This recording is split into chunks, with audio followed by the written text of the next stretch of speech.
Gracias por estar acá.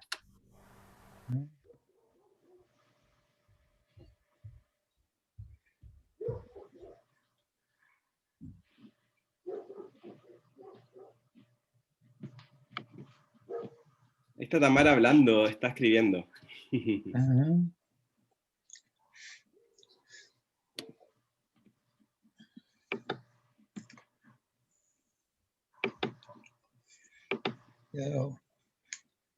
Quizás menciono que me estoy dedicando mucho a escribir este momento. Estoy terminando un libro sobre teoría económica y desarrollo comunitario, que tiene que ver sobre todo con el desarrollo comunitario en África, que hago clases en la Ciudad del Cabo. Y mis alumnos son muy activos en realizar actividades en una situación súper difícil. Son casi todos empresarios y ejecutivos, algunos en el sector público, y tienen una gran conciencia social, mis alumnos. Es impresionante lo que están haciendo para ayudar con el pandémico.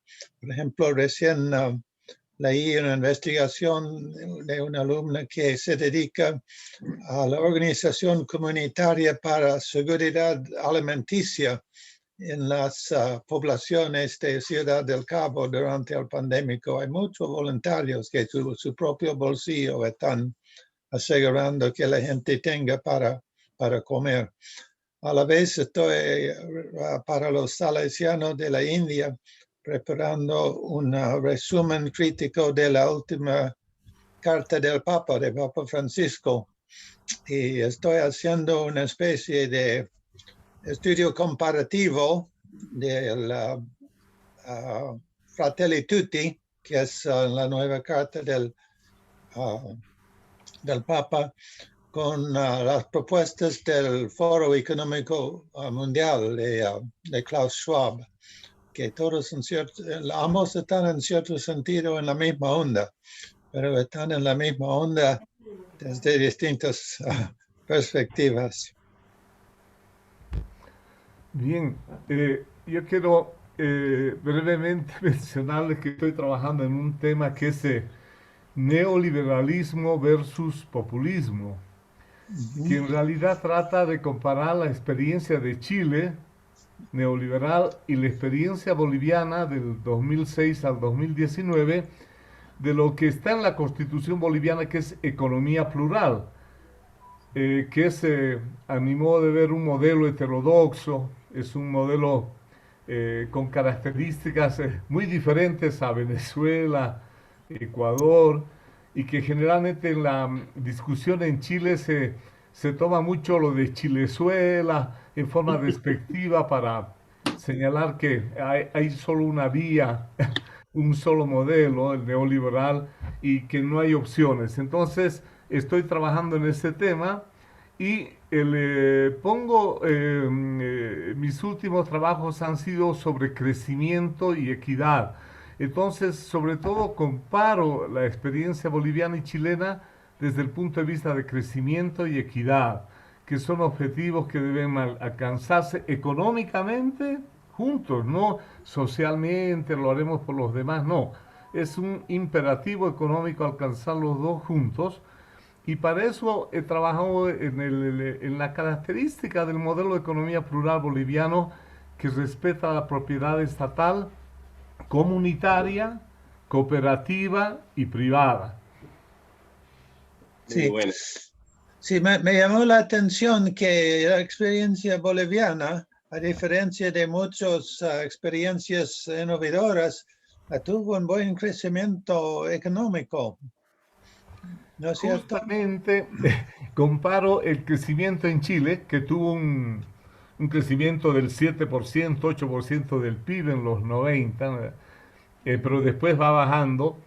Y el caso de Bolivia, que en el modelo neoliberal boliviano tenía bajo crecimiento y más bien tiene un crecimiento sostenido con la actual experiencia, el actual modelo heterodoxo. Pero la diferencia es que Bolivia preserva la estabilidad.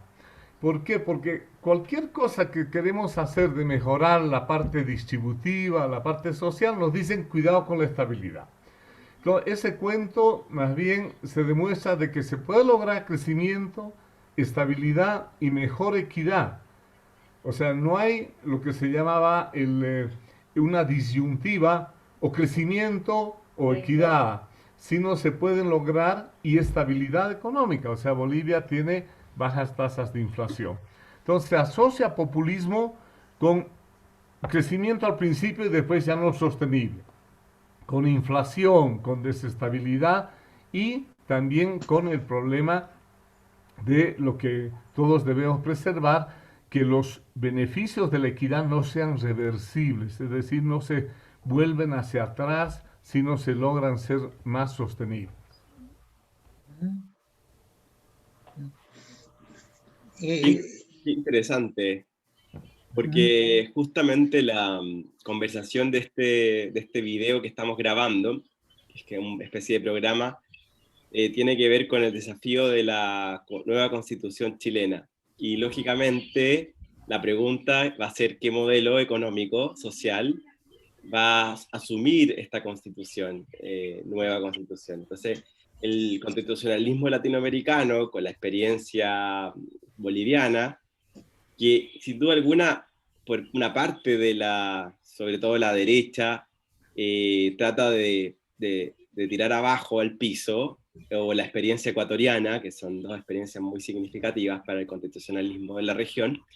Esta pregunta del modelo, por ejemplo, como un Estado plurinacional, existe en Chile la reivindicación de los pueblos originarios, ¿no es cierto?, sobre autonomía, sobre reconocimiento, sobre, ¿no es cierto?, toda esta lucha histórica, y la Constitución boliviana tiene una posición anticolonialista, y esa posición evidentemente va a ser muy importante, Gabriel, y lo que tú estás diciendo de una economía plural, entrelazado con lo que el desarrollo también de la economía solidaria en Chile, con Raceto, con Corragio, con Richards, Howard Richards que está aquí, como sustentadores de esta doctrina de economía solidaria, y lo que tú dices de economía plural, heterodoxa, y la labor también de los bancos centrales, en tu labor, ¿no es cierto? ¿Cómo tú lo ves que nosotros podríamos transitar de un modelo ultra neoliberal a un modelo más social de mercado, heterodoxo, solidario? Esa es la pregunta que yo te tenía. yo creo que quizás lo que Gabriel nos está diciendo es que no es necesario escoger.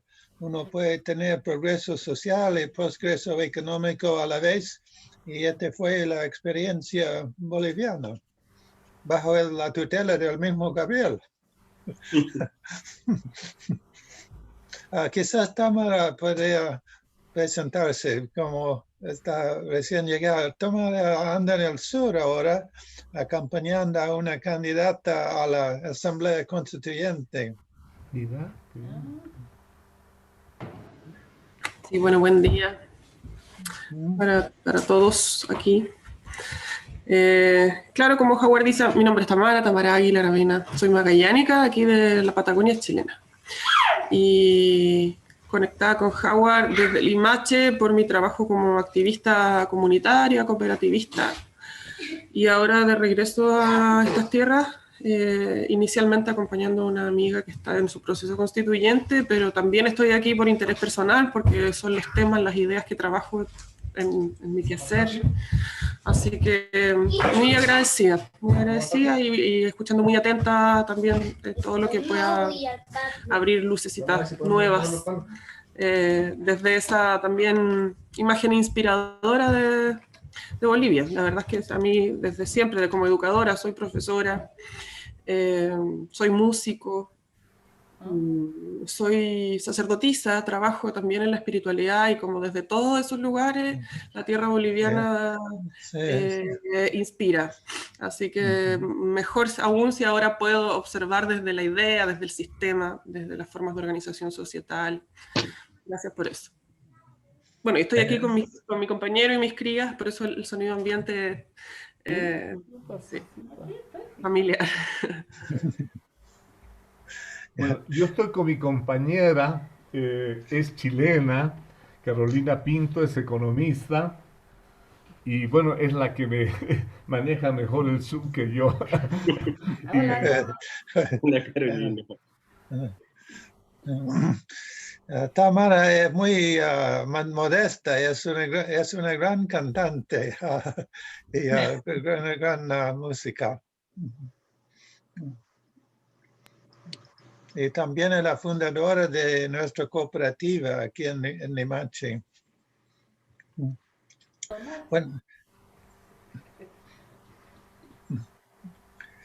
Bueno, ¿cuál es el secreto de Bolivia, de cómo han podido hacer lo que otros no han podido hacer, que es combinar el progreso social y el progreso económico? O quizás hay otro modelo que se puede citar que también lo han hecho, pero no los conozco. Bueno,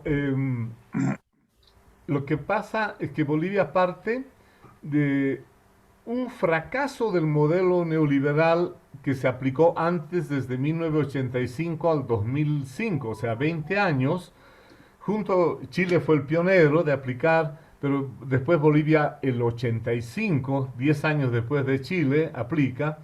Y durante 20 años se logra disminuir la tasa de inflación, pero no se logra el crecimiento, ni el bajar la pobreza, ni el problema de la desigualdad de ingresos.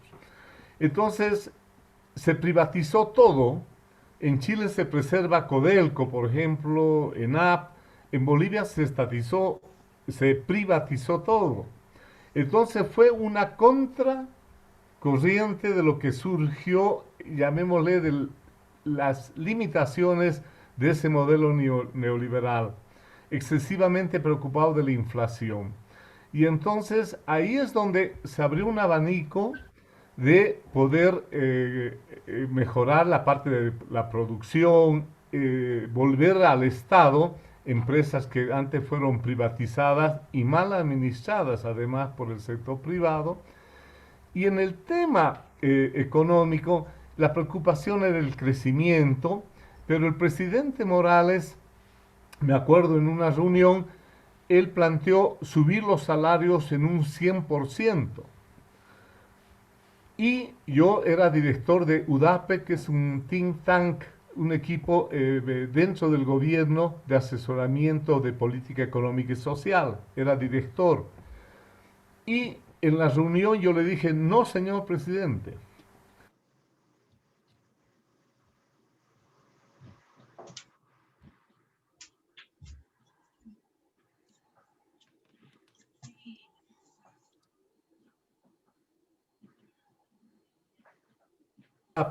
De cuál era el efecto de aumentar 100% de los salarios en la inflación. ¿Qué efecto provocaba?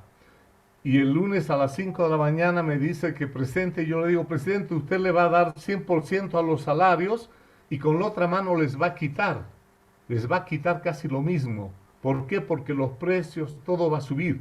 ¿Verdad? Me dice. Con 50% pasa lo mismo. Y entonces, ¿cómo hacemos?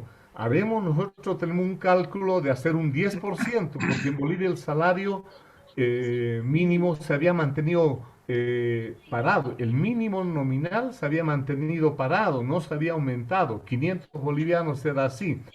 Subamos un 10%, presidente. Y el presidente ahí, en su política, en su lógica, está bien, pero que sea el 13%, me subió un poco más. Y entendió que el objetivo era el tema de la estabilidad de precios que le quitaba al salario si había inflación. Bueno, por supuesto había el actual presidente, ministro de Economía, es el que estaba con la estabilización por mantener el precio. El actual presidente Luis Arce era el ministro de Hacienda y él es el que apoyó y estaba de acuerdo con que se haga eso. Desde esa vez el presidente Evo Morales tuvo de que la estabilidad de precios no es patrimonio del neoliberalismo. La estabilidad de precios es una política sana de cualquier modelo que buscamos como sociedad, de cualquier opción de política, tiene que haber estabilidad. Tiene que haber un orden. Sobre la estabilidad, recién podemos construir mejor una sociedad más justa, un modelo de economía plural, participativa, más solidaria, pero si no se hace la estabilidad, el crecimiento tampoco es sostenible.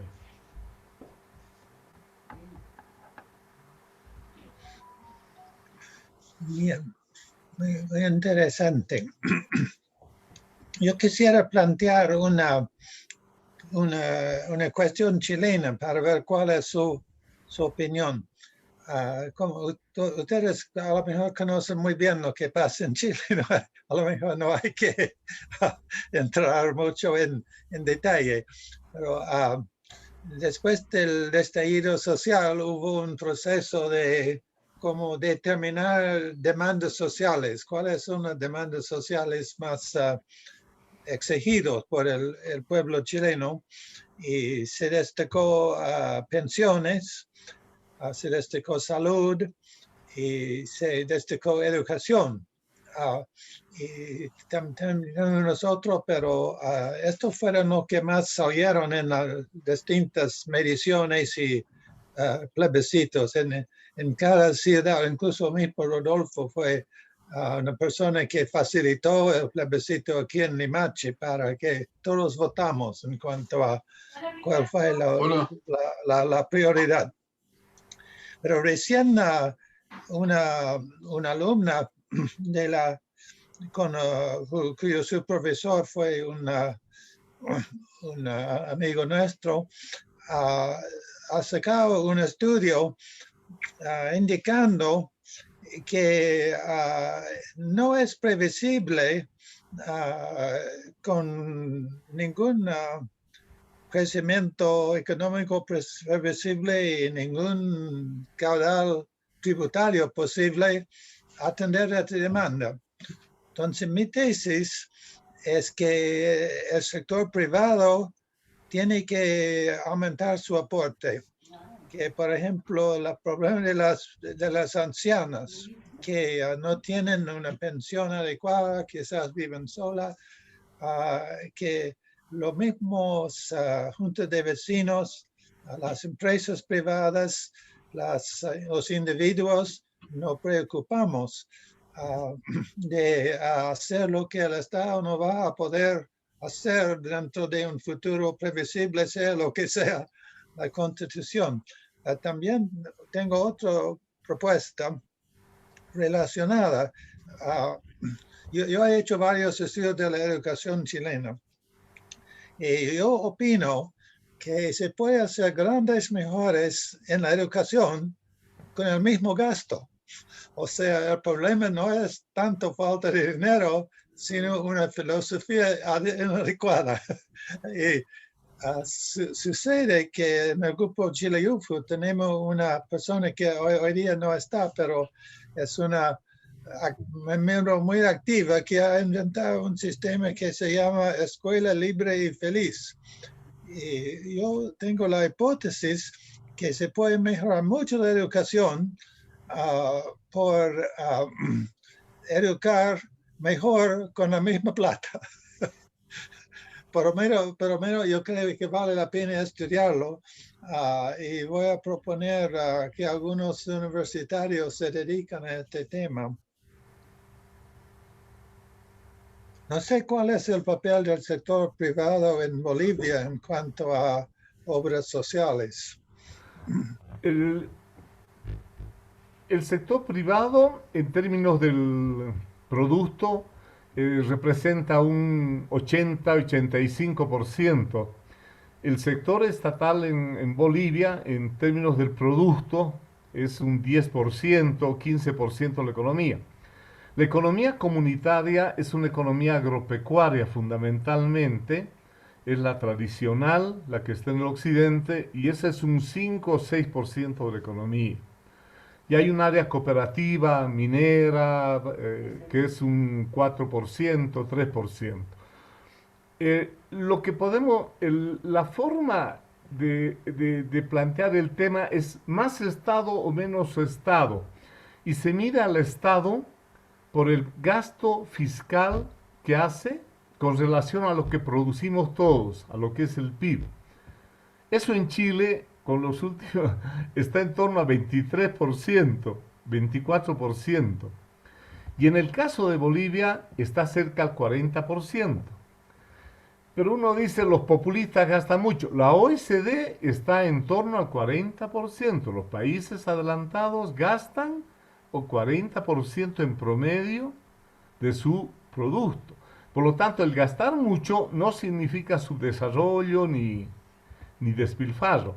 La diferencia es que en Chile el ingreso está también, el ingreso fiscal en torno al 20, 23%, 25%, y en Bolivia estaba en torno al 40%, 38, 35, de acuerdo a los precios. La diferencia es el excedente económico. ¿Qué parte del excedente que se produce se queda en un país y qué parte se va afuera a través de las empresas extranjeras? Chile tiene una baja recaudación por regalías, por impuestos mineros. Es uno de los más bajos de América Latina, 2-3%. Bolivia en su mejor época, 8-10%. Por lo tanto, hay un excedente que se puede quedar en el país de acuerdo a una política tributaria razonable, que sin necesidad de hacer grandes esfuerzos puede quedar un poco más a favor de un país. Ese es un primer concepto de cómo se debe distribuir mejor el excedente económico. Y hay distintas formas. Y la otra forma también es la tributaria, la que ahora está de moda, el impuesto a los ricos, al 1%, a los que más ganan.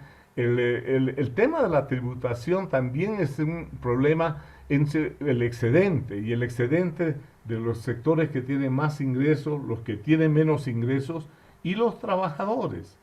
Los trabajadores, lo fundamental de su ingreso es un salario, y si ese salario no se protege a través del tiempo, no se lo mantiene en términos reales, está perdiendo participación. En ese sentido, yo vuelvo a la economía de David Ricardo, de los clásicos de Marx, que decían que en las leyes de la producción y distribución, y David Ricardo decía más directamente, la economía debía estudiar la forma en que se distribuye el producto social entre los distintos grupos sociales que participan del proceso de producción.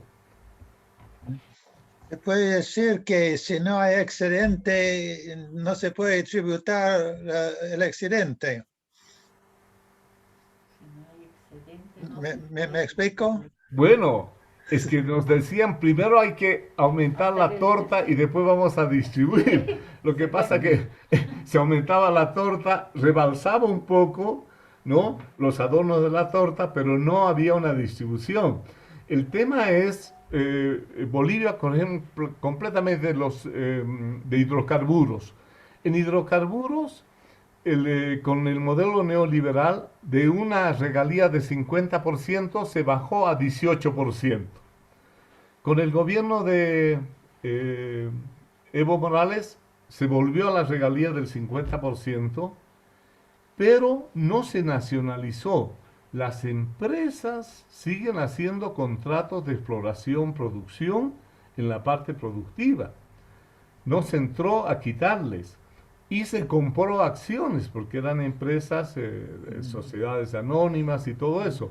Entonces, ahí se trabajó entre el sector privado, el Estado, y un acuerdo del take-off, de la parte que queda para un país. Eso hay que discutirlo, pero no puede ser por principio no tocar la regalía, no tocar los impuestos, se van a ir a otros países, se van a ir al Perú, todo eso.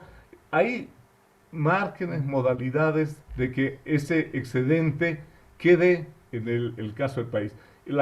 Justamente cuando sube el gobierno de Evo Morales, suben los precios de los commodities, todo eso.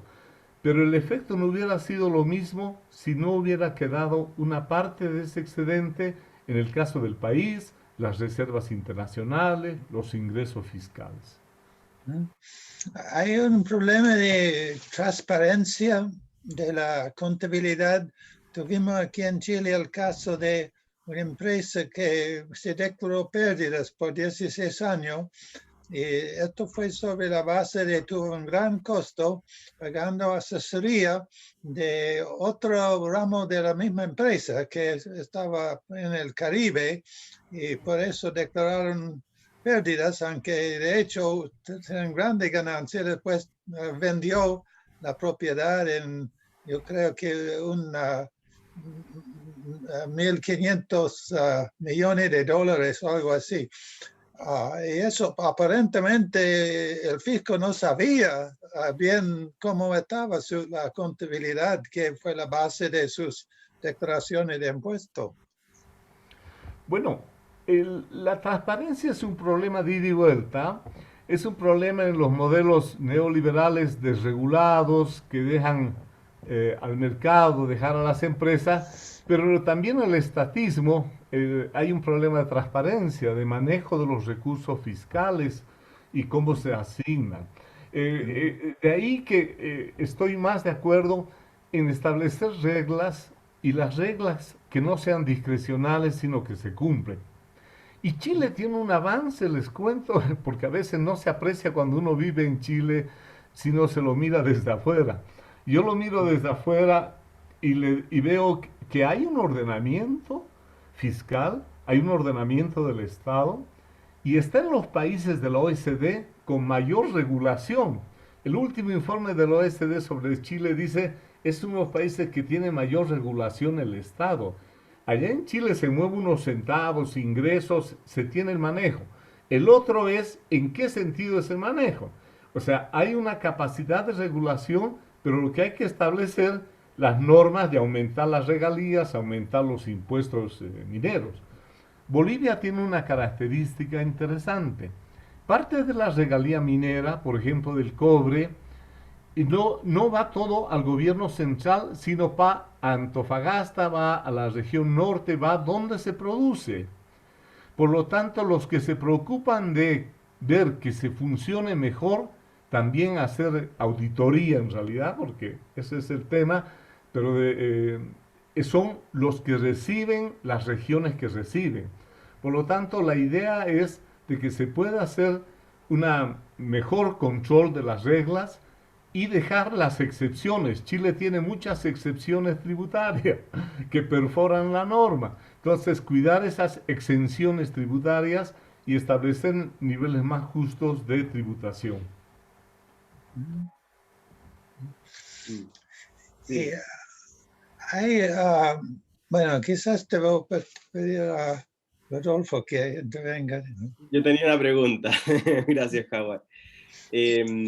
Sí, ¿cómo en esta discusión, ¿no es cierto?, que está el modelo más Estado, más mercado, que desde mi pobre punto de vista me parece ya que estamos superándola, porque con la asunción de la pandemia COVID, el Estado, al parecer, está financiando el capitalismo a través de un capitalismo de Estado.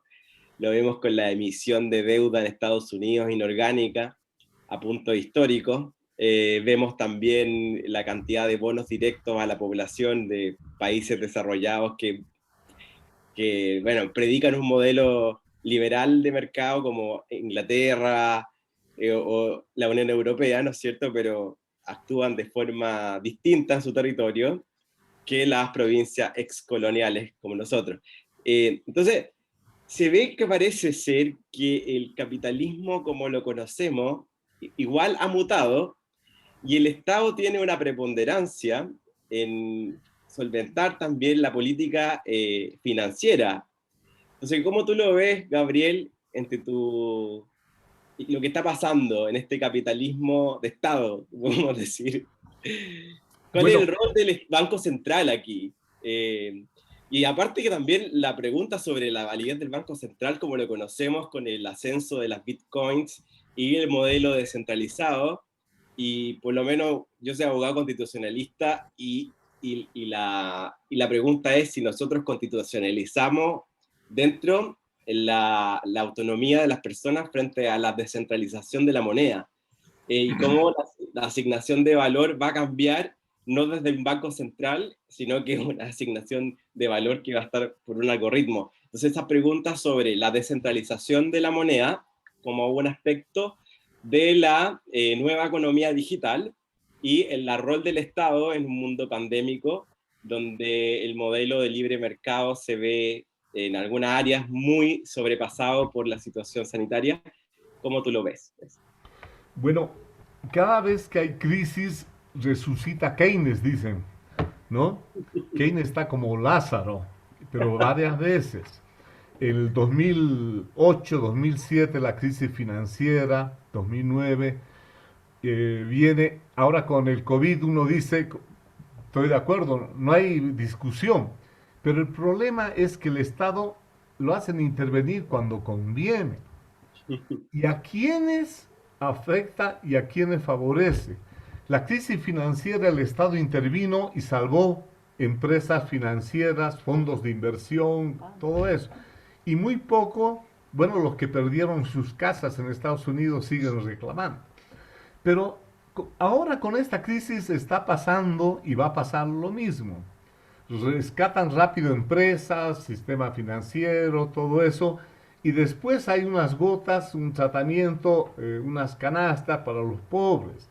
Pero después se vuelve al sistema de austeridad fiscal para salud, austeridad fiscal para los pobres, pero cuando hay gasto fiscal, ahí es libre, como está pasando ahora. Por lo tanto, hay que preocuparse de cómo está interviniendo el Estado y en favor de quiénes, porque tiene efectos distributivos. Hasta el Fondo Monetario Internacional dice va a haber mayor desigualdad, efecto en las mujeres, en los trabajadores jóvenes, se va a ampliar el problema y la brecha digital que acabas de mencionar, que es otro de los temas. Y el Banco Central, por ejemplo, la Constitución en Perú y en el accionar de Chile, no podían financiar al gobierno. Entonces, Sí, que lograron su dispensa para este momento. ¿Por qué antes no usaban? Esa era la excusa para decir, no podemos aumentar el gasto social, no podemos aumentar los ingresos, no podemos hacer más labores, porque hay que tener el equilibrio fiscal y no podemos financiar al gobierno. Entonces, hoy todos los países están con déficit fiscales, Chile va a estar 7%, Bolivia 10%, Estados Unidos mucho más. Entonces, el problema lo que a mí me preocupa es a quién está beneficiando este gasto fiscal. Y después, si va a ser sostenible para los más pobres. Lo segundo, el Banco Central es en teoría o en la ley se pone que es independiente. En los hechos, autónomo. Ningún banco central del mundo es autónomo e independiente. Está en un entorno de intereses, cómo se maneja la política, las relaciones. Estas son más educadas, más elegantes y otras que son más abiertas. Trump a la del Banco Central le gritoneaba o le hablaba de frente. En otros países los llaman, los respetan mucho, pero por debajo le dice tiene que aflojar, tiene que empezar a expansionar la parte monetaria. Es así. Pero a mí me gusta que exista la regla de que no puede ser una agencia del gobierno un banco central, pero no es independiente porque es parte de los objetivos económicos, de inflación, crecimiento y empleo. No puede ser solo inflación como es en el caso chileno. Entonces, hoy los bancos centrales con las monedas digitales están perdiendo autonomía, porque la autonomía era el único emisor de cantidad de dinero, de billetitos. Ahora se está creando el dinero, aparte de los bitcoin, todos esos dineros que hay que tener cuidado por si acaso, se crea el dinero y se multiplica las transacciones digitales. Pero en última instancia, la credibilidad de la moneda, de la transacción, está en los bancos centrales y es una institución que hay que respetarla. Gracias, Gabriel. Sí, porque, o sea, la discusión que hoy día tenemos, mucha de mi generación millennials, nos gusta la idea de la descentralización, porque, digamos, es parte de nacimos con los computadores y es entretenido también producir dinero. ¿Cómo gastarlo? Digamos, Claro, porque antes solo se producía en la casa de monedas, pero hoy día con un software yo puedo minar y usar mi computador y obtener alguna parte del Bitcoin y transar y estar en la cadena de valor. Digamos que también es un otro paradigma de una economía monetaria colaborativa, que es algo que está ahí detrás de este fenómeno Bitcoin, y sabemos que tiene alta volatilidad y hay una especulación inmensa detrás de todo esto. Pero gracias por eso, porque en Chile claramente nosotros tenemos definida la autonomía del Banco Central en norma constitucional y tenemos una prohibición de la compra de la deuda. Pero esa prohibición de compra de deuda está salvo en situaciones de, bueno, guerra, como digamos, excepcionalísima. Y bueno, eso creemos, yo también por lo menos participo de tu misma opinión de que esa autonomía a través de principios o reglas es la clave, aunque sabemos que también la Constitución representa el poder constituido, o sea, los poderes fácticos que siempre han estado dirigiendo una sociedad sobre todo, y por eso el miedo quizás en Chile siempre ha sido de un sector muy pequeño hoy día, porque con el plebiscito, como Howard dijo, casi 90% de la población dijo sí una nueva constitución, pero claro, los poderosos, la gente que está detrás del poder económico, que es un pequeño número, no sé cómo está en Bolivia la distribución de la riqueza, pero aquí en Chile tú sabes que es muy desigual. Bueno, están luchando porque se mantengan las mismas reglas. Y al parecer sí, es bueno que las empresas privadas gasten, pero siempre el Estado gasta mal. Y ese como mito, ¿no es cierto?, del neoliberalismo, quizás promovido por la escuela de Chicago, se está cayendo, porque el Estado está gastando mucho y parece ser que en algunos lados resulta. Y por ejemplo, nosotros tuvimos un retiro del 10% de la AFP. Entonces todos los neoliberales decían que el mundo se iba a acabar, que la moneda chilena iba a desaparecer y que Chile iba a hacer desaparecer casi la economía. La inflación iba a ser explosiva. No pasó nada de eso. Incluso reactivó sectores de la economía, movilizó capital, emprendimientos nuevos que la gente pudo utilizar estos recursos que estaban detenidos en emprendimientos que generaran más riqueza y autonomía. Bueno, eso. Así que gracias por tu comentario. Yo tengo otra pregunta sobre Bolivia. Yo tengo entendido que en algún momento hubo un movimiento para promover a nivel del Estado las monedas locales, que cada, no sé, qué comuna, cada localidad en Bolivia tenga su propia moneda social local. No sé qué pasó con eso, si fue un fracaso total o si hay algo para informar cómo resultó. No, no. El tema de las monedas locales no se aplica. Lo que existe y es un elemento que es el trueque, que es en la parte comunitaria, en la campesina, el trueque de productos. Eso sí es una costumbre que se mantiene y con la pandemia yo creo que muchos vecinos, comunidades hemos aprendido a hacer trueque también. Nosotros practicamos un poco con eso, el intercambio y un intercambio que sea más equitativo.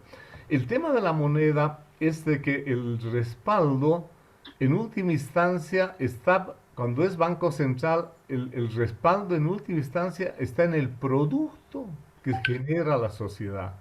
Ese es el último respaldo. Y con los bitcoins, por ejemplo, se producen y no tienen un respaldo. Son además consumidores de energía, cualquier cantidad en términos de lo que cuesta generar un bitcoin en términos de energía. Son incentivos intensivos en energía.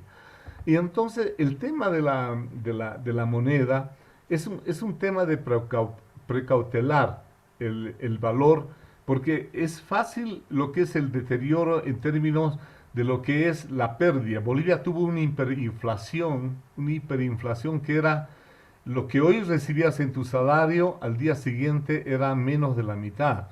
Chile vivió la época de Allende, yo estudié en Chile ingeniería comercial, viví en la época de Allende, donde la inflación fue hasta el 200%, 250%. En Bolivia fue para 5000%, ¿no? A 10.000%. Pero el tema de la moneda es un tema de precautelar, y lo que hacía el comentario del retiro del fondo de pensiones, el neoliberalismo cree mucho en el homo económicos, en la racionalidad económica, pero para la racionalidad económica de los empresarios. Cuando se trata de los que han retirado el 10%, tienen una racionalidad económica social de guardar una parte, otra parte al consumo, otra parte para el ahorro o mejor inversión. Hay una racionalidad que todo, ahí decían que si aumentaba la inflación al día siguiente, todo iban a desaparecer los electrodomésticos, eso, ¿no? En Bolivia hicimos nosotros el bono, el Juancito Pinto, que es el bono social que se da a todos los niños de darles en esa época un equivalente más o menos a ¿cuántos dólares? $40, $50. Y cuando se hizo eso, lo primero que hizo la derecha decir, eso lo van a gastar porque lo damos a fin de año, por diciembre, lo van a gastar en juguetes, en muñecas, no va a servir para nada y todo eso. Y el presidente Evo dijo que $40, $50 en el campo, en la agricultura, en la comunidad, es mucho dinero. Es equivalente a un cordero, a un ternero, es equivalente a un activo de capital que es bien importante en la comunidad campesina. Eso dijo el presidente. Entonces, cuando formulamos en UDAP la propuesta para el primer año, solo el primer año, el presidente dijo para todo el año básico. Y ahora Bolivia tiene hasta el último año de secundaria, para todos los estudiantes primaria y secundaria, ese bono. Y el uso de ese recurso no ha sido como se creía que era, solamente para comprar juguetes o desperdiciarlo. ¿Y qué pasa en Estados Unidos, en Europa, cuando están emitiendo enormes cantidades de dinero nunca jamás visto y no hay inflación? ¿Usted tiene alguna explicación de este milagro? Bueno, ¿Esto se puede pasar en todo el mundo? En Estados Unidos la emisión de dinero, por ejemplo, ha sido tan fuerte que todo el mundo pensaría, y se ha dicho, y lo han hecho los economistas, que va a haber inflación y todo eso. Ahora, puede haber una inflación que se va rezagada o que se puede dar. Lo que pasa es que hemos estado en un contexto de muy baja inflación, bajas tasas de interés o cercana a cero. O sea, un contexto no preinflacionario, no es el pasto seco donde uno prende un fósforo y lo tira y se enciende y viene el incendio, como en Chile, los incendios forestales. Es un entorno especial, muy especial en términos de cantidad de dinero. Y segundo, después, indudablemente lo que va a preocupar es que más bien la parte cómo reacciona el consumo y cómo responde la capacidad productiva. Y había un margen para reaccionar frente a la capacidad productiva. Ahora con la pandemia, con todo, si en Chile inyectamos más dinero, las empresas tienen capacidad de aumentar la oferta porque están trabajando a menos de su capacidad instalada. Pero ese es solo al principio. Eso no hay que olvidarse. Después es donde ya viene la saturación y después ya vienen los efectos en el dinero. Entonces, la inflación, hasta ahora, no hay esa relación entre los monetaristas. Aumentas 1% cantidad de dinero, sube la inflación 1%. No está así linealmente, pero se acumula y puede haber problemas posteriores, ¿no? Sí, lo que tú dices, Gabriel, ahora salió recién el informe del Banco Central sobre la cantidad de dinero circulante y la cantidad de dinero que está en las cuentas corrientes de los chilenos aumentó en un 20 o 30% el ahorro. Por lo tanto, la racionalidad del retiro de la 10%, una parte fue a inversiones de bienes de capital. Hay una escasez de automóviles, sí, que lo más probable se van a usar para reparto, delivery, lo que está hoy día pidiendo la última línea del reparto, ¿no es cierto?, del tema del reparto de insumos básicos por el cierre de las cuarentenas. Y entonces, lo que tú dices tiene razón. No está ese homus economicus de la escuela neoliberal, sino trabajando, está un homus económico social. Eso. No sé si quiere intervenir Roberto, que recién... Así. Creo que es un amigo tuyo, Rodolfo. Sí, Roberto Mayorga está aquí, Sí.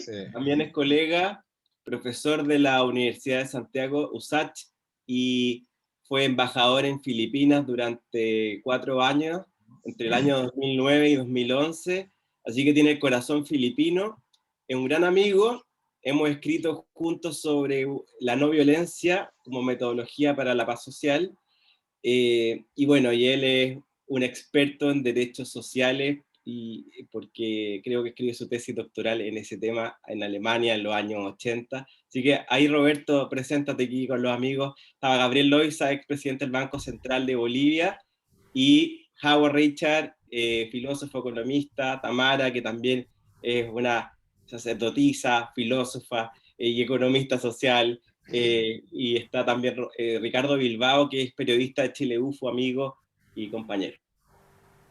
Gracias, Rodolfo. ¿Me escuchan o no? Perfecto. Desgraciadamente estoy con el video con ciertas fallas, entonces no me funciona. Pero bueno, no importa. Es un conversatorio más que un audio conservatorio, así que es un honor estar aquí con un exministro de Bolivia, ¿no es cierto? Y con una, digamos, personalidad como Howard también. Me incorporé un poquito atrasado, entonces no alcancé a entender el contexto un poco del conversatorio, pero quisiera hacer una consulta sobre la marcha de lo que escuchaba en los últimos momentos, sobre el tema dinero, ¿ya? No sé, ministro, si usted vio en las noticias que hace como un par de meses atrás, no más de 6 meses atrás, en medio de la pandemia, el Fondo Monetario Internacional anunció un traspaso, un apoyo, no tengo bien claro el término, al Banco Central de Chile por más de 20.000 millones de dólares, entre 20.000 y 25.000 millones de dólares. El Banco Central informó de que no tenía problema financiero y que era solamente un respaldo, pero fue curioso, porque si no tenía problemas de ninguna naturaleza en cuanto a sus reservas, ¿por qué estaba teniendo un apoyo del Fondo Monetario? Por una cantidad bastante elevada. En ese contexto, lo quiero vincular con el tema constitucional chileno que establece la independencia y autonomía del Banco Central. Yo creo que en general hay acuerdo en el sentido de que autonomía para tomar sus acuerdos, no obstante de que eso de la independencia es entre comillas, porque ninguno tiene una independencia ideológica, nadie, todos ideológica o conceptualmente tenemos algún tipo de posicionamiento. Pero es bueno que por lo menos los miembros del Banco Central, los directores o consejeros, como se llamen, no dependan de la confianza exclusiva del presidente de la República. Al menos tengan esa autoridad y que sus cargos vayan más allá de la duración de la presidencia de la República. Entonces eso les da por lo menos cierta estabilidad de repente para tener posiciones que puedan ser distintas a las del gobierno. Pero el tema es el siguiente. La autonomía es concebida como una autonomía interna dentro de Chile, dentro de Bolivia, qué sé yo. Pero ¿tenemos realmente autonomía desde el punto de vista del Fondo Monetario Internacional? ¿No hemos visto en los últimos meses, años, cómo Argentina no puede gobernar si no es bajo instrucciones del Fondo Monetario Internacional? No nos puede pasar mañana que realmente tengamos que usar esos 20 o 25.000 millones de dólares y en que hemos realmente endeudado con el Fondo Monetario Internacional y en el fondo nos empieza a colocar instrucciones de cómo tenemos que manejar todo el tema financiero. Entonces, hay otro tema de autonomía e independencia que va más allá, digamos, de las fronteras internas del país, que vienen de un ente externo y que sabemos que maneja una política muy neoliberal, distinta a la que en estos momentos el pueblo de Chile, por lo menos, ha tratado de plantearse como un modelo distinto. No sé si quedó claro mi reflexión, ministro, pero yo creo que es un tema que por lo menos a algunos nos ha causado cierta inquietud. Yo le podría un poquito contestar tomando también como referencia el caso boliviano. Bolivia también ha recibido un crédito del Fondo Monetario. Bueno, son por unos 350 millones de dólares. Son en DEC, en realidad son en DEC y después se vuelven en dólares. Y lo que pasa es que con motivo de la crisis pandémica, el fondo aplicó unos sistemas de crédito flexibles. Crédito flexible se llama. No son los programas anteriores stand-by, los programas típicos del fondo. Estos fondos para la pandemia se tienen el nombre de crédito flexible. Y la idea es de que no serían, en teoría, tan estrictos como eran con condicionalidad. Antes se daba una plata sujeto a una meta, a un indicador cuantitativo. Estos no tienen esa característica de que se les da tanto para gastar en tanto y cómo. Así llegó a ser antes y en el caso boliviano fue tremendo. Estos créditos son flexibles. Han dado un total de unos 80, 90 créditos a nivel de países, a nivel del mundo.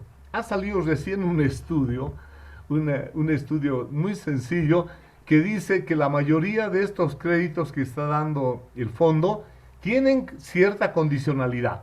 Siempre tienen algo en el trasfondo, y lo dicen, tienen de que las cuentas fiscales tienen que volver a ser equilibradas, hay que volver a la austeridad fiscal, después de que pase aquí un poco la pandemia, que estamos con eso, hay que volver al ordenamiento fiscal. Eso está presente en todos los créditos que ha dado el fondo a nivel mundial. En el caso de Bolivia tiene una característica. Todo crédito internacional tiene que ser aprobado por la Asamblea, por el Congreso. Por lo tanto, es el crédito que recibió el gobierno de Áñez, el gobierno transitorio, el 2020, no fue aprobado por la Asamblea. Y lo que hizo el gobierno de Luis Arce es devolverle el crédito a los bancos, al Fondo Monetario Internacional. Entonces, lo que plantea Roberto está presente. Hay una condicionalidad implícita, pero no es injerencia del pasado, llamémosle, que era tan estricta y tan asfixiante. Pero hay un condicionamiento general.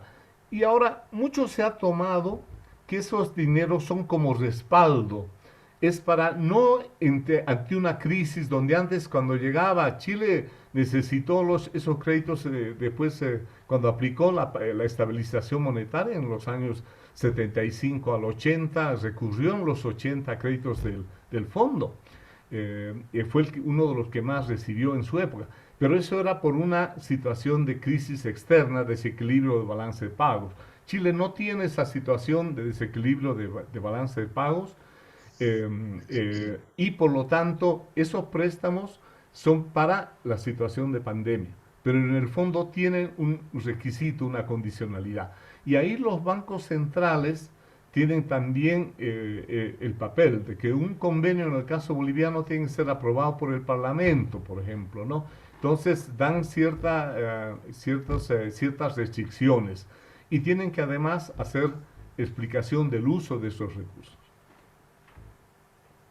Gracias, ministro. A mí me queda una pregunta respecto a cómo en la Constitución boliviana, porque el Banco Central en Bolivia es autónomo, ¿no es cierto?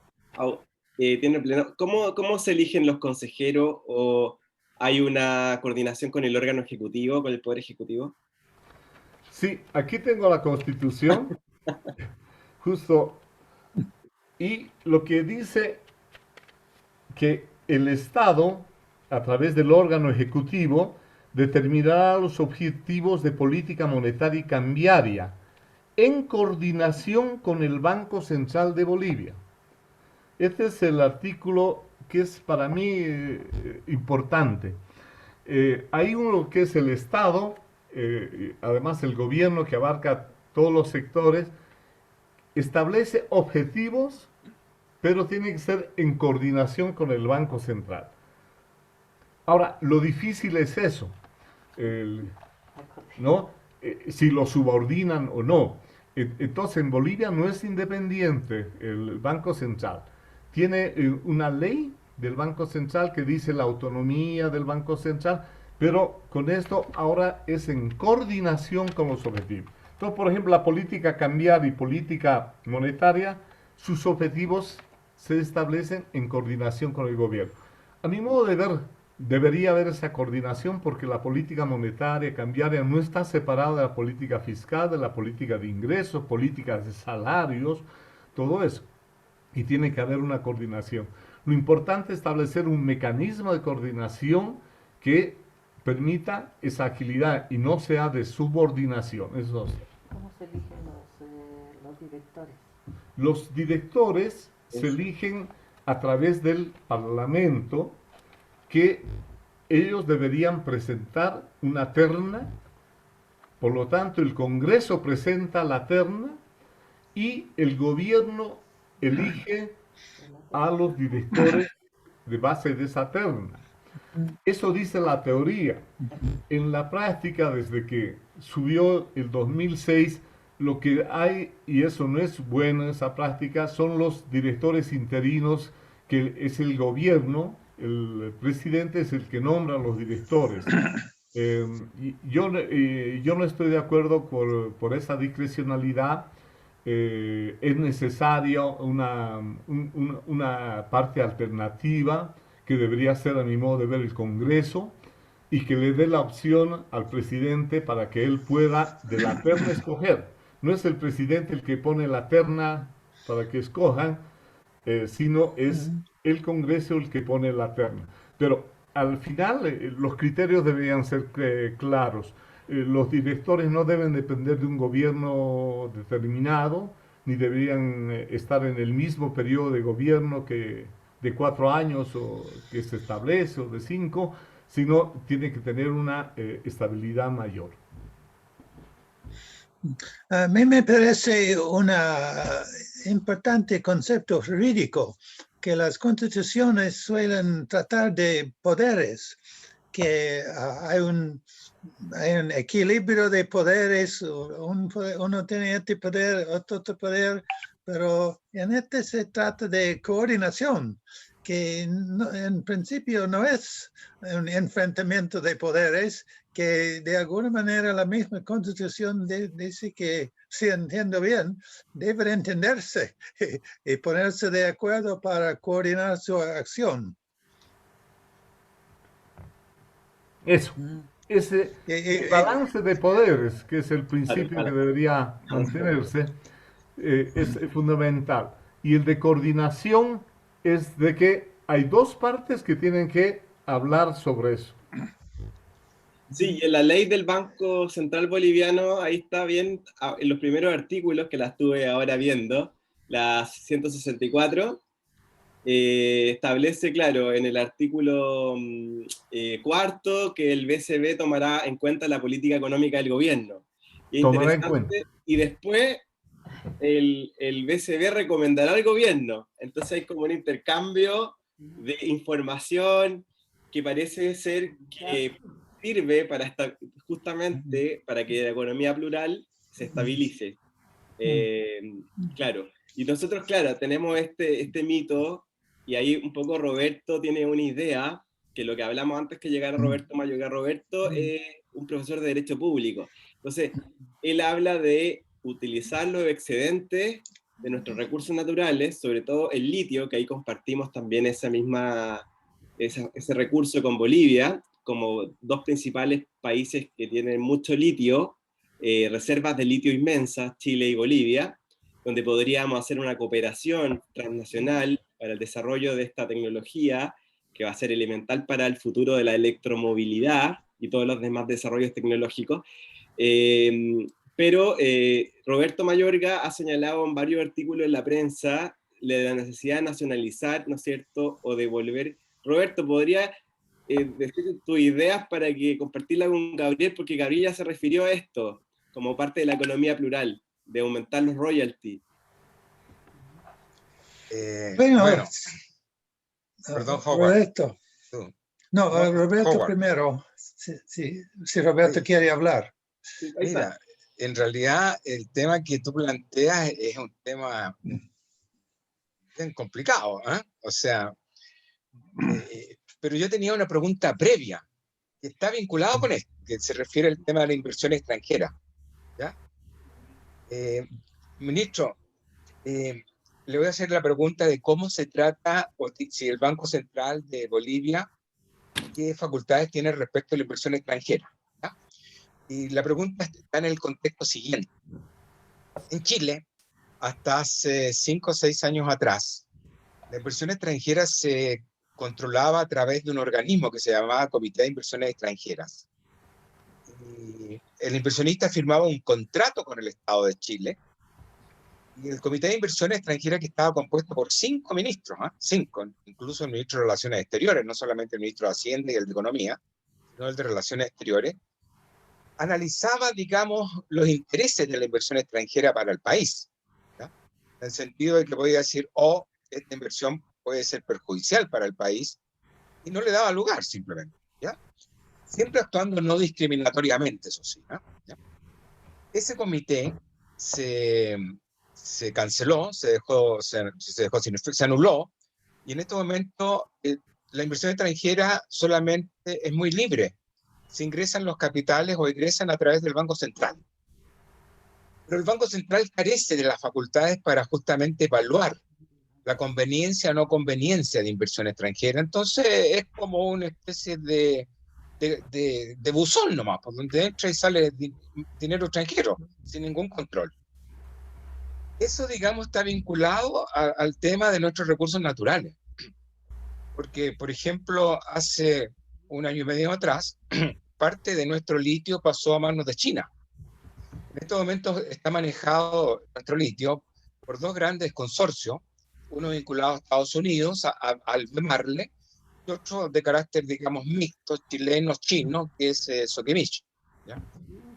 Bueno, para nosotros una gran preocupación justamente de que haya como una falta total de control sobre la inversión en general extranjera. No es que uno esté en contra de la inversión extranjera, puede ser muy positiva, pero hay casos en que uno realmente tiene que ver y evaluarla, ¿ya? Y no solamente respecto del litio, sino en general, ¿ya? 3 días atrás se anunció la compra de casi el 40% de la electricidad chilena por China, por una compañía estatal de China, ¿no es cierto? O sea, por el gobierno de China, esa es la verdad, ¿ya? O sea, y no hubo ningún control, nada. Se compró nomás, simplemente, nadie lo controló. Y hubo, digamos, un intento de lo que se conoce aquí como la Fiscalía Nacional Económica para ver si atenta contra la libre competencia, ¿ya? Y dijo que no atentaba y que respecto a otros aspectos, si era conveniente o no conveniente para Chile, si afectaba a la seguridad interna, a la seguridad nacional, que no tenía competencia. En consecuencia, estamos en una situación de absoluto campo abierto, o sea, no hay ningún control, nada, ¿ya? Y respecto del litio ha sucedido eso, ¿ya? Y yo no sé si estoy un poco confuso tratando de contextualizar todo este tema, porque quiero terminar con lo siguiente. En uno de esos artículos que he publicado con otros autores que menciona Rodolfo, está titulado El virtuoso triángulo internacional del litio: Bolivia, Argentina y Chile. Que lamentablemente virtuoso está teniendo muy poco desde el punto de vista de virtuosismo internacional. Porque lo que decimos nosotros en el artículo, y por la información que tenemos, no ha habido nunca una reunión de carácter oficial de gobiernos entre Argentina, Bolivia y Chile para tener una política común sobre el litio, considerando que tenemos el 85% de las reservas del mundo, de un elemento básico para la electromovilidad, para el presente y próximo futuro de toda la industria, que se dio, de la movilización de barcos, aviones, autos, todo lo que sea, ¿ya? O sea, podríamos tener un control nosotros y evitar estar haciendo inversiones extranjeras absolutamente sin ningún control, nada, ¿ya? Yo sé que ha habido reuniones entre empresarios, a niveles de empresarios, pero los empresarios no están por los intereses nacionales, están por los intereses de su empresa, ¿no? ¿Ya? Entonces, perdone que haya, digamos, incorporado tantos elementos dentro de esta confusa, digamos, explicación que hice recién. Pero ¿qué está pensando Bolivia sobre inversión extranjera y dentro de esto, concretamente sobre el caso del litio? Bien, la constitución en Bolivia, y ese es un tema, me imagino que se está discutiendo en Chile, tiene un artículo que dice que los recursos naturales son de propiedad y dominio directo, indivisible e imprescriptible del pueblo boliviano, y corresponderá al Estado su administración en función del interés colectivo.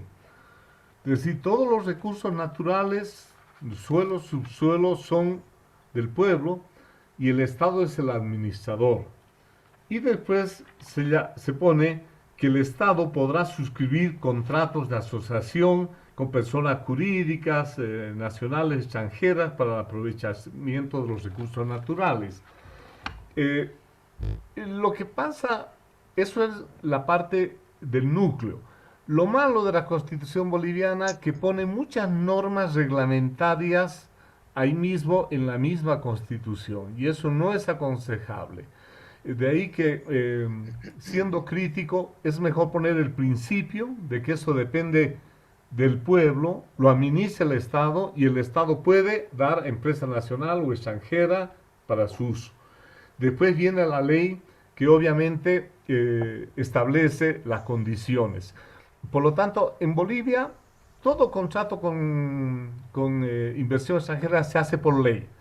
Y eso lo tiene que firmar, tiene que ser aprobado por el Congreso. Yo estuve, por ejemplo, en la ley que se hacía con el uso del hierro, de los yacimientos del hierro que tenía Bolivia con una empresa hindú. Fue un proceso muy largo y después llegó a ir al Parlamento, pero era de un recurso estratégico. Ahí lo que debería hacer la ley era los grandes principios del producto y su tributación y su distribución, y no entrar a temas específicos. En Bolivia el Banco Central hace un registro estadístico de la inversión extranjera, y eso me parece que está haciendo ahora el Banco Central en Chile. Es un registro de la inversión como flujo de capital que tiene que ser registrado. Eso lo está haciendo. Ese comité, por ejemplo, de 5 ministros, es un mecanismo interesante de manejarlo. Ahora tiene que ser obviamente de carácter ejecutivo. Y el tema del medio ambiente. En la propia Constitución boliviana está que tiene que haber la preconsulta antes de hacer en un proyecto de utilización de recurso natural, la preconsulta, la consulta con el tema del medio ambiente. Eso puede estar en la ley, en la Constitución, pero ya en la ley puede hacer un mecanismo más fácil de consulta. El tema de la inversión, a mi modo de ver, a mí me gustaría que en Bolivia sea mucho mayor.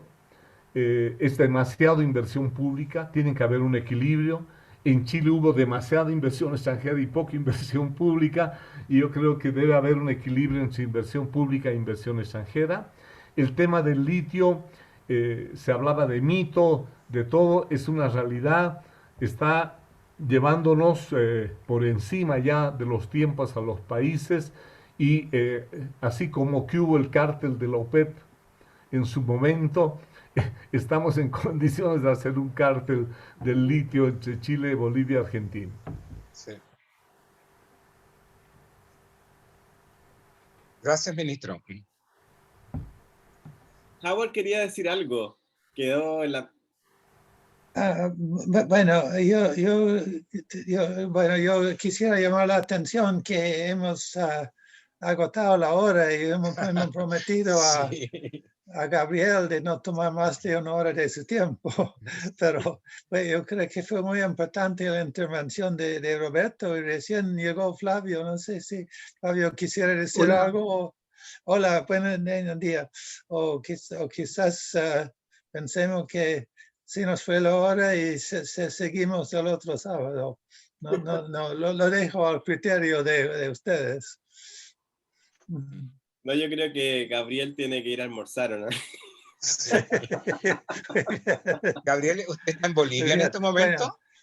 Bueno, bienvenido Flavio. Ojalá Ahí que... está Flavio. Gracias, amigo. Oye, la pregunta quizás que nosotros, última pregunta, Gabriel, para no abusar de ti. Te va a comer una rica cazuela hecha por tu mujer, ¿no? No, ahí está. Eso lo hace mi señor.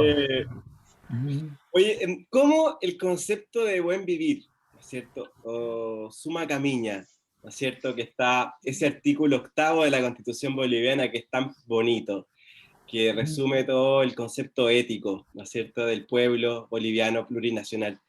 ¿Cómo ese buen vivir se entrelaza con la economía plural? Tú le dijiste algo, pero para cerrar esta conversación.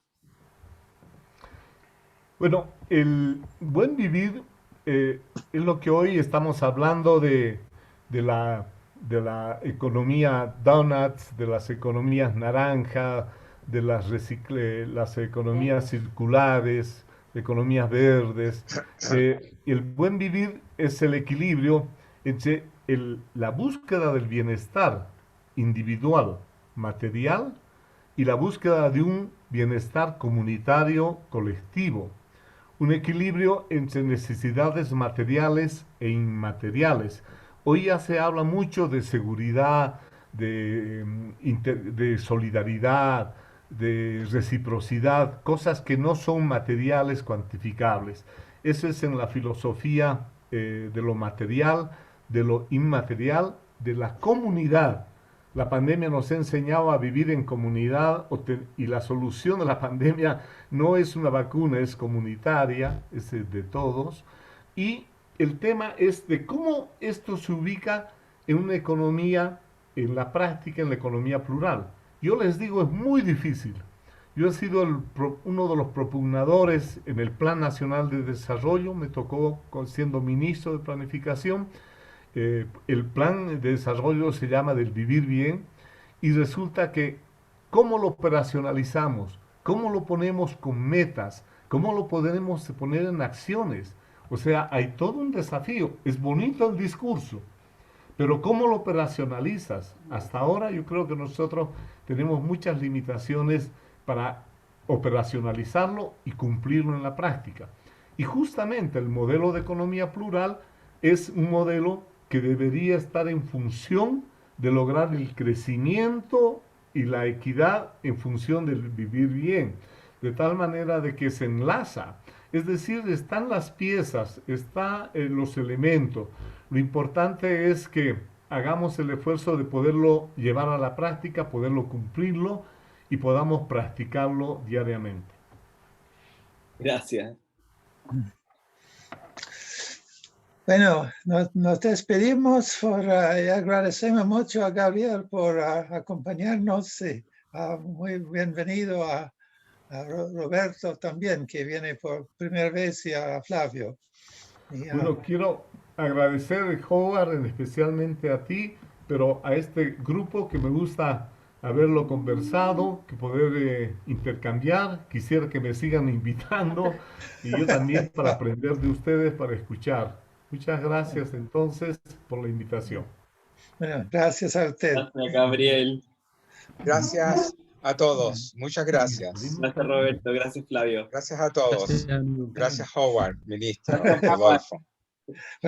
Gracias, Oye, Carolina. pero oye, el próximo invitado del programa, la próxima semana, ¿quién va a estar? Va a estar Sósimo y...